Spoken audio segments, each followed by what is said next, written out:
Salam əziz dinləyicilər, xoş gördük hər birinizi. Bugün çoxumuzun gündəlik istifadə etdiyi, amma çox vaxt diqqət etmədiyimiz bir mövzudan danışacağım. Bugünkü danışacağım mövzu xiyar qabığı haqqında olacaq. Bəli, çoxları xiyarı soyaraq yeyir və qabığını zibilə atır. Amma görəsən bu doğrudurmu? Xiyar qabığının faydaları varmı, yoxsa zərərləri daha çoxdur? Gəlin birlikdə araşdıraq. Amma videoya keçməmişdən qabaq, sizdən xahişim bundan ibarətdir ki, videonu bəyənməyi, kanala abunə olmağı və videonu paylaşmağı unutmayın ki, digər insanların da bu dəyərli məlumatdan xəbərləri olsun.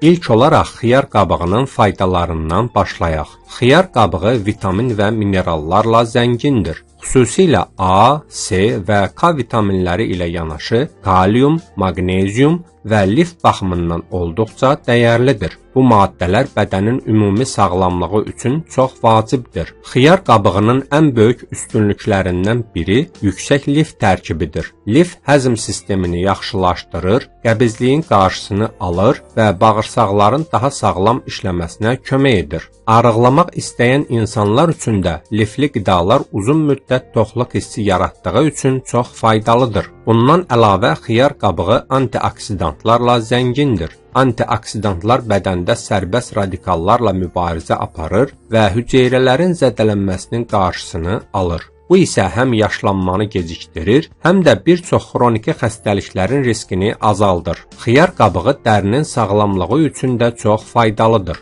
Tərkibində olan maddələr dərinin elastikliyini artırır, saç və dırnaqları gücləndirir. Eyni zamanda xiyar qabığı dərini nəmləndirir və təravətli görünüş verir. Digər tərəfdən xiyar qabığı su ilə zəngindir. Bu da bədənin susuz qalmasının qarşısını alır və yay aylarında xüsusilə faydalıdır. İndi isə keçək xiyar qabığının zərərlərinə. Xiyar qabığının əsas mənfi tərəfi kənd təsərrüfatında istifadə olunan kimyəvi maddələr toplama ehtimalıdır. Əgər xiyar yaxşı yuyulmayıbsa və ya orqanik deyilsə, qabığında zərərli maddələr qala bilər. Bu isə sağlamlıq üçün risk yarada bilər.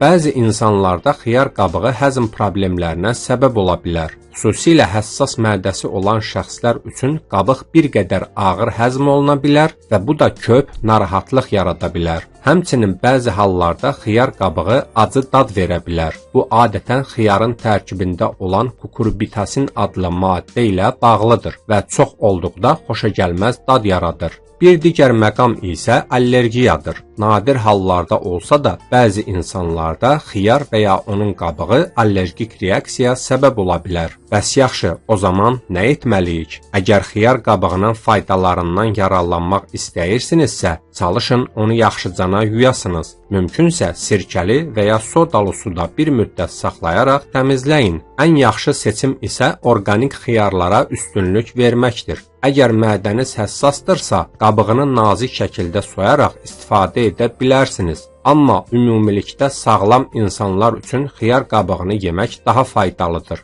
Nəticə olaraq deyə bilərik ki, xiyar qabığı əslində zibil deyil, əksinə sağlamlıq üçün dəyərli bir qida mənbəyidir. Sadəcə düzgün təmizləmə və istifadə qaydalarına əməl etmək lazımdır. Əgər bu məlumatlar sizin üçün faydalı oldusa, videonu bəyənməyi, paylaşmağı və kanala abunə olmağı unutmayın. Sonda onu da qeyd edim ki, bu video məlumat xarakteri daşıyır. Əgər hansısa sağlamlıq problemi yaşayırsınızsa, öz həkiminizlə məsləhətləşin.